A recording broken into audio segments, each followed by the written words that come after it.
Lutter contre la faim et de garantir à tous l'accès à une alimentation suffisante à tout moment et partout est l'objectif des autorités de la transition.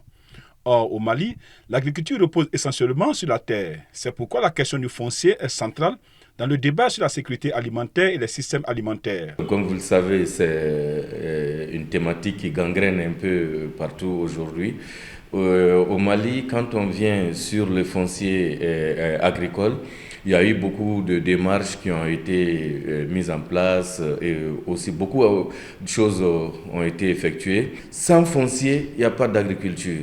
Et on sait très bien que le Mali a plus de 40 millions d'hectares érables.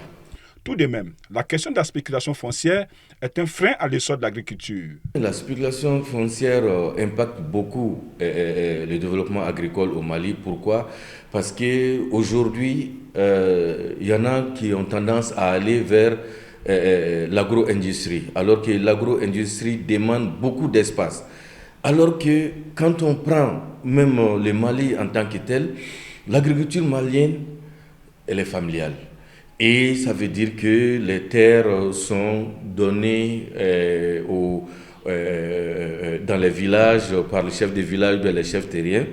Donc, et là, si il y a usurpation des terres, ça va compliquer. À cela s'ajoute la question de l'accès effectif des femmes et des groupes vulnérables à la terre.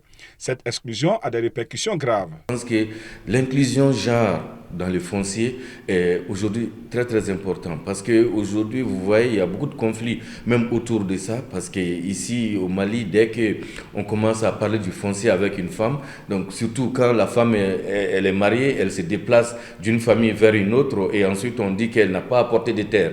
Et même pour exploiter un petit espace pour faire des activités génératrices de revenus est compliqué. Il faut quand même que petit à petit, on puisse allouer des espaces aux femmes. L'insécurité aggrave la pression sur le foncier. Des populations déplacées internes sont souvent réinstallées sur des terres pouvant déjà être revendiquées par d'autres communautés vulnérables. Cela nécessite une coordination étroite entre le gouvernement et les collectivités territoriales pour éviter les conflits.